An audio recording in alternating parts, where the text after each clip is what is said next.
beloved Boss Mike Cervera.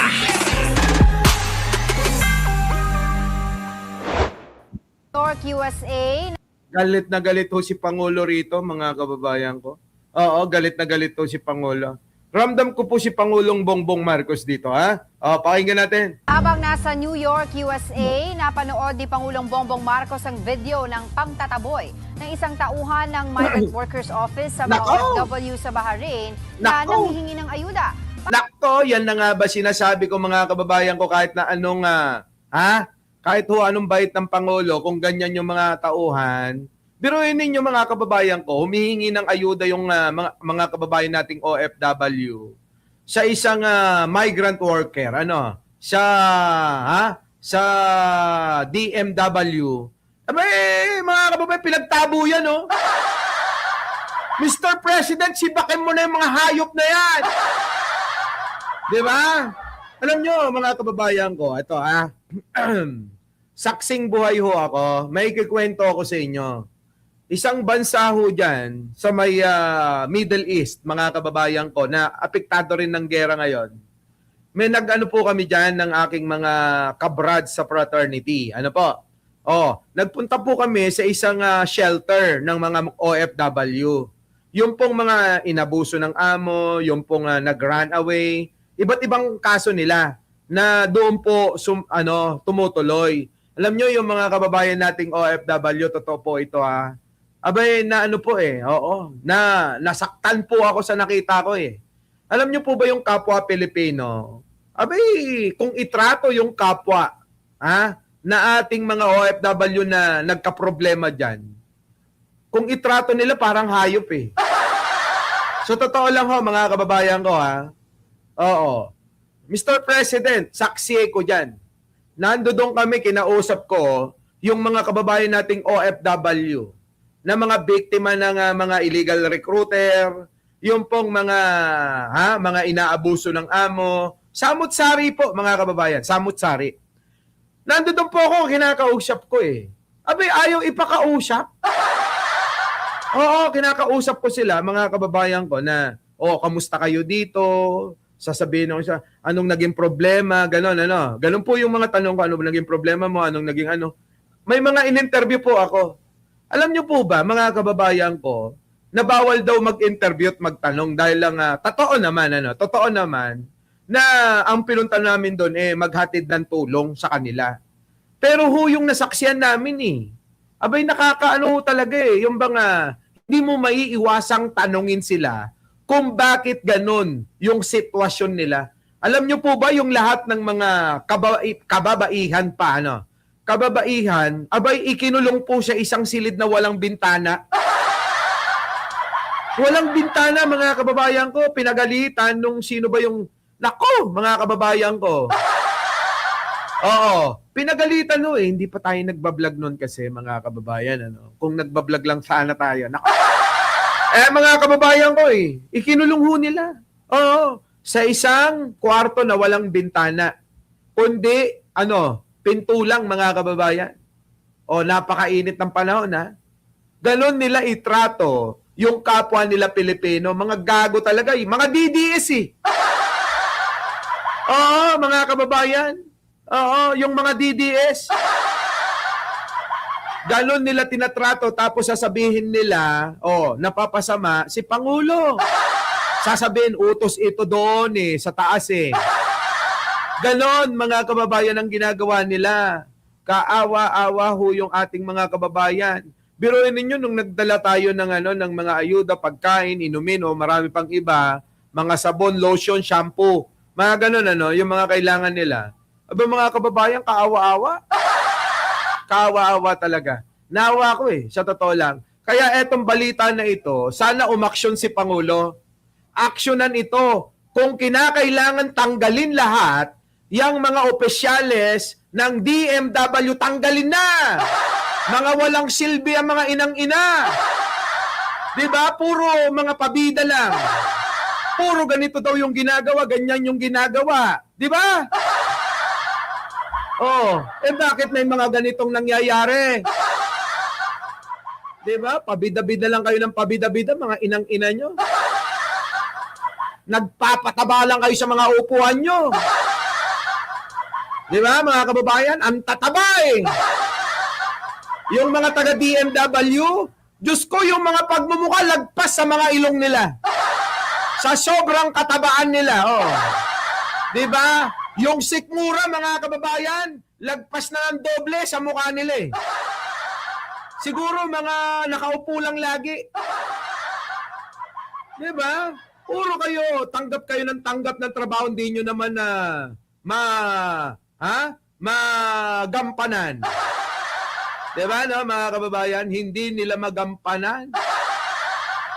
Buwisit eh, no? Buwisit tong mga ito. Galamay yan ni Duterte para sirain si P. Yan na nga. Pagsasalita ng mga staff sa OWA, yan! Style yan eh, parang yung tanimbala, nagtatanim ang kampo ni Duterte ng mga ganyan. Oo. Pero kung ako, di ba? Kung ako yan no, yung mga nandiyan dyan sa OWA, sa DMW, nako, sibakin nyo na yan. Di ba? Mga walang silbi. Ang tataba nila eh. Yung mga yusek, asek nila dyan. Tignan nyo, mga kababayan ko, yung mga itsura niyan.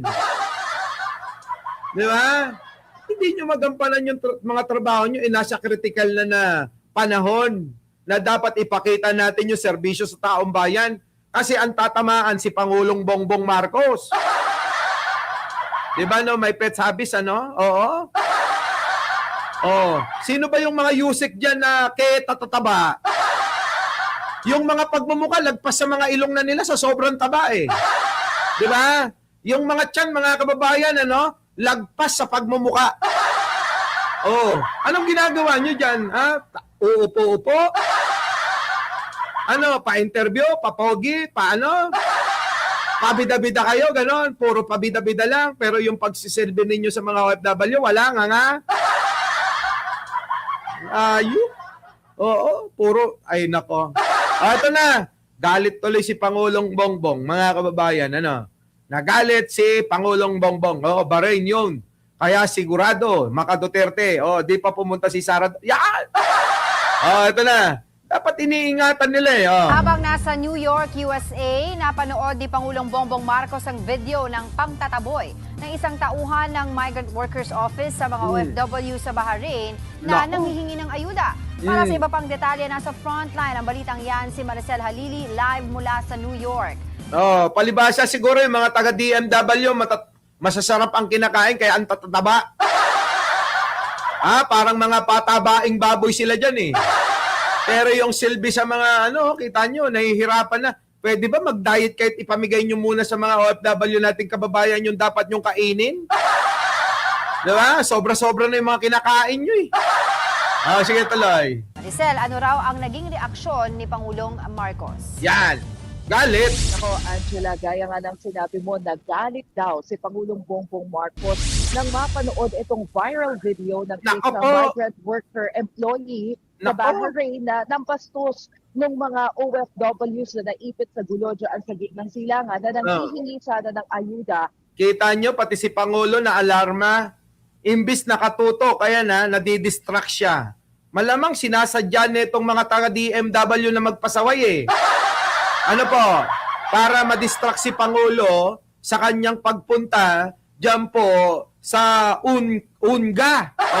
Sa UNGA, mga kababayan ko. Sa United Nations, mga kababayan, malamang yun ang kanilang layunin. Ipahiya si Pangulong Bongbong Marcos at i-distract yung pong kanyang pagpunta riyan. Ganun po ang ginawa nila. Grabe, no? Tindi talaga. Sa ating embahada, ayon kay Palace Press Officer Claire Castro, agad inutusan ni Pangulong Marcos si DMW Secretary Hans Kakdak na i-recall o sibakin sa pwesto ang nasabing empleyado. Ay, dapat lang! Sibakin! Dapat nga pati yan si Kakdak at saka yung iba pa dyan Wala kayong silbi. Sa totoo lang. Lucio de Capdac na pinarecall na ang naturang empleyado. Iniimbestigahan na raw ang insidente. Pakinggan natin ang pahayag ni Jose Castro. Oh.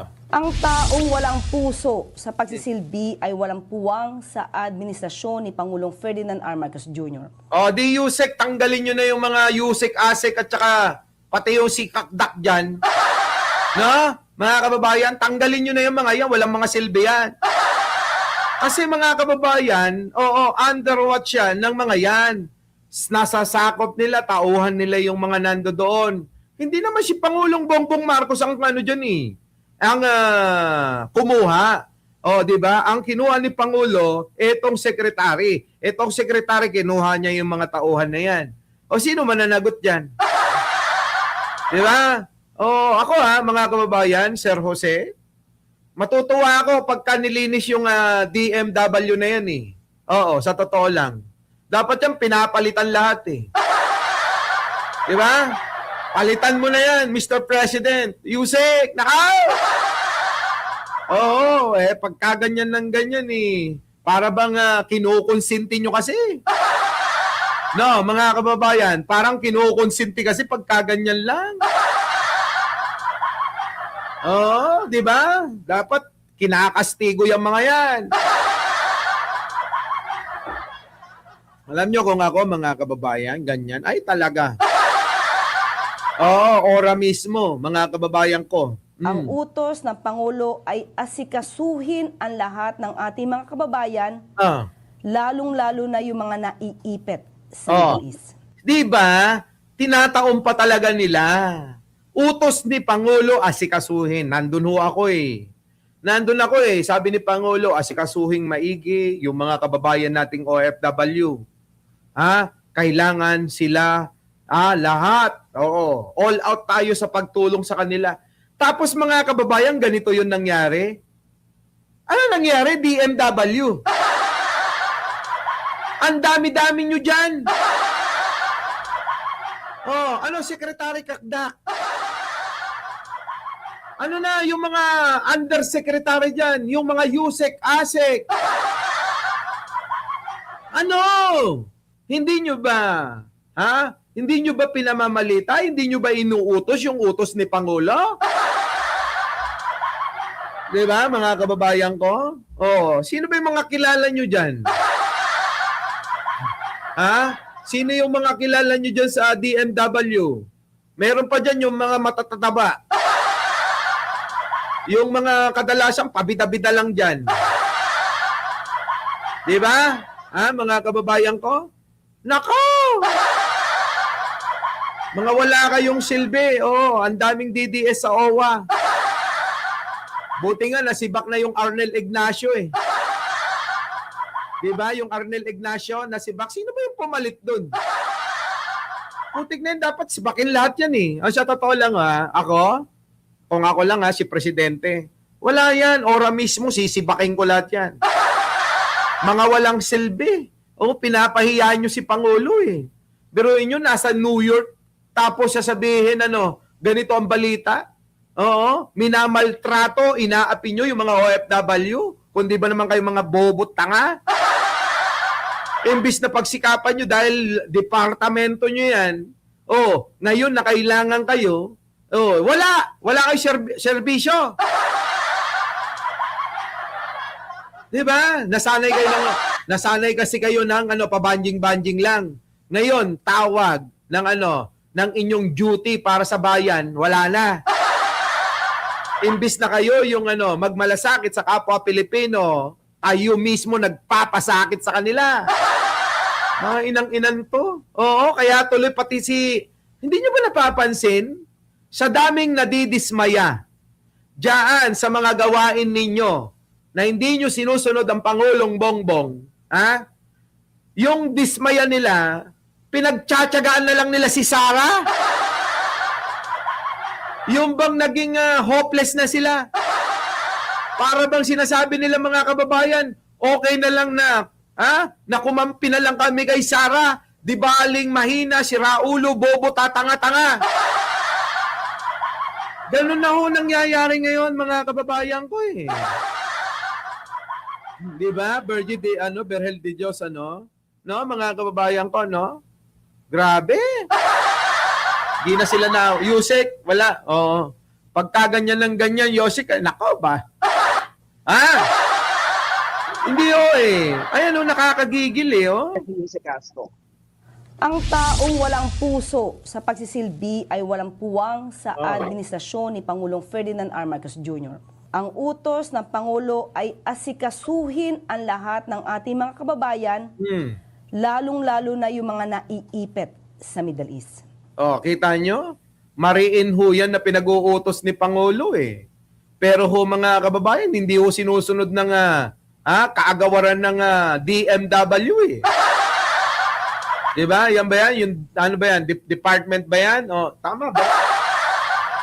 Putik na yan. Ano ba yung DMW? Check nga natin. Department ba yan? Department of migrant workers ba yan? DMW. Ayan. Ano ibig sabihin yan? Boss Mike. Check natin. Yan na nga. DMW, Department of Migrant Workers. Diba, mga kababayan ko? Department of Migrant Workers. Tapos mga kababayan ko, yung mga nangangasiwa dyan, mga walang silbi. Ano bang ginagawa nyo? Baka nakaw din kayo ng nakaw dyan. Baka naman yung ayuda para sa mga Pilipino na mga OFW, kinukulimbat nyo pa, nagtatanong lang tayo, Di ba? Ano na? Abay, kumilos kayo. Abay, iwat-wat yung tabagbagiyo, Di ba? Hoy, batak-batakin nyo rin yung mga katawan ninyo. Puro sebo na yung mga nyo Di ba? Puro sebo na yung mga katawan nyo dyan. Lock ng tinapa mga kababayan ko. Ay, nako. Sige, tuloy. Kung hindi po nyo nais na magsilbi sa ating mga kababayan ng buong puso, kayo na po ang voluntaryong bumitaw sa inyong posisyon. Kakdak! Sino pa ba yung mga dyan? Yung pumalit kay Arnel Ignacio. Hoy! Yung mga Yusek Asik dyan, sabi rito, kung hindi nyo naman pala kayang gampanan yung trabaho, abay kayo na mismo bumitaw. Hindi na kayo nahiyang, kakapal talaga ng mga bilbil nyo. Bumitaw na kayo. At hayaan natin na na iba. Yung iba naman ang umupo. Yung may pagmamalasakit talaga. Grabe, no? Subukan nila. Ako pumalit dyan. Pag ako pumalit dyan, mga kababayan ko, sigurado lahat kayo masaya. Kahit mahirap ang buhay nyo, pipilitin ko mapatawa kayo, mapangiti, mapahalakhak. Opo, tatanggalin ko ang lumbay lahat ng mga OFW. Tao pa mo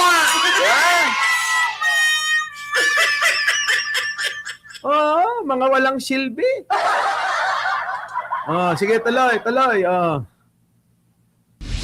Hindi rin maitatanggi na matindi ang epekto ng gulo sa Middle East maging sa halaga ng piso kontra dolyar. Nagsara kahapon sa 59 pesos and 50 centavos ang piso kontra dolyar na panibagong all-time low. Ayon sa palasyo, inaasahan na raw nilang mangyayari dito. Maaari raw magkaroon ng intervention ng Bangko Sentral ng Pilipinas kung kailangan. Pagdating naman sa presyo ng petrolyo, isucertify as urgent now ni Pangulong Marcos ang panukalang magbibigay sa kanya ng emergency powers para tapyasan ng excise tax sa langis. So yan na mga kababayan ko. Hindi na yan yung talakayin natin.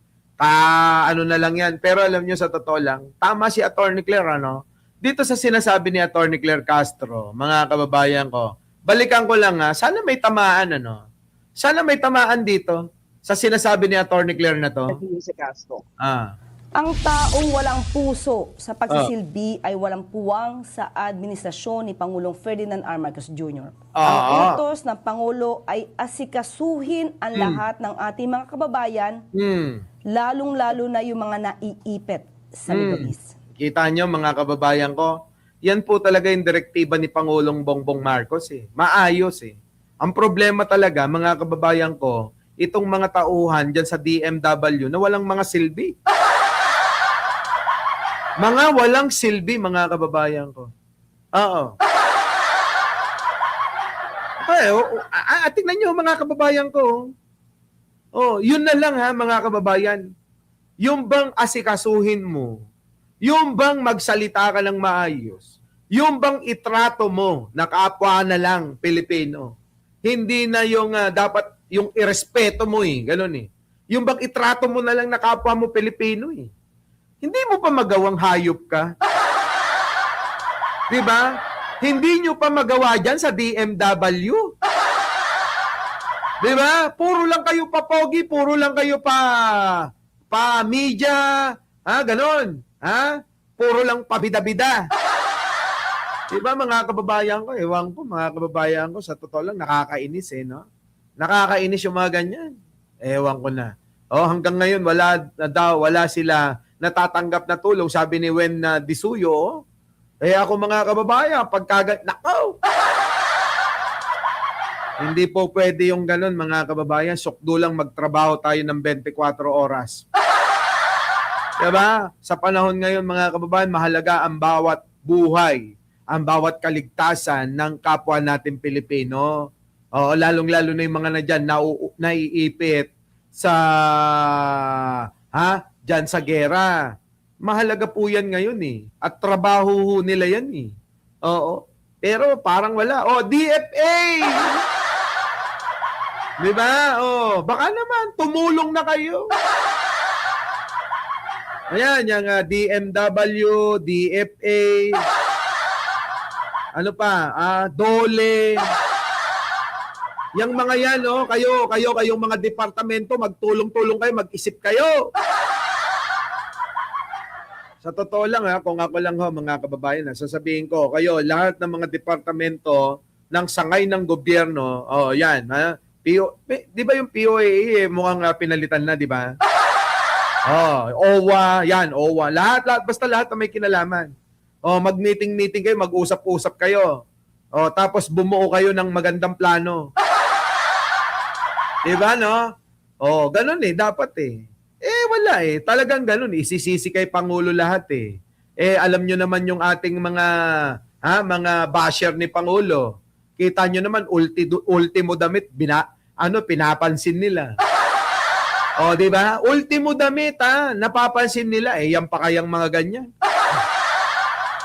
Pero sinasabi nga natin dito, dapat hindi kinukonsinti yung pong pananagutan ng mga departamento ng gobyerno na may kinalaman po sa pag-aasikaso, pag-serbisyo sa mga kababayan nating OFW. Di po ba? Ay, nako. Anyways, sige tuloy. Kung hindi po nyo nais na magsilbi sa ating mga kababayan ng buong puso, kayo na po ang voluntaryong bumitaw sa inyong posisyon. Siyempre, hindi yan bibitaw, nakikinabang hindi yan bibitaw, baka marami pang nananakaw No? Hindi kaya? Baka marami pa naman kayo nananakaw dyan, kaya wag na muna kayong bumitaw. Diba? Ang kakapal ng mga mukha nyo. Kung wala kayong napapakinabangan dyan, hindi ako naniniwala na hindi kayo bumitaw dyan. Malamang, baka may diskarte sila. Malamang, baka naman puro diskarte yung mga nandiyan dyan sa DMW at ilang mga sangay ng gobyerno. Tuloy. Hindi rin ba itatanggi na matindi ang epekto ng gulo sa Middle East maging sa halaga ng piso? Ayan na, tumas na nga yung piso. Anyways, mga kababayan, iwan na natin yan. Bahala na si Pangulo dyan. Our beloved Boss Mike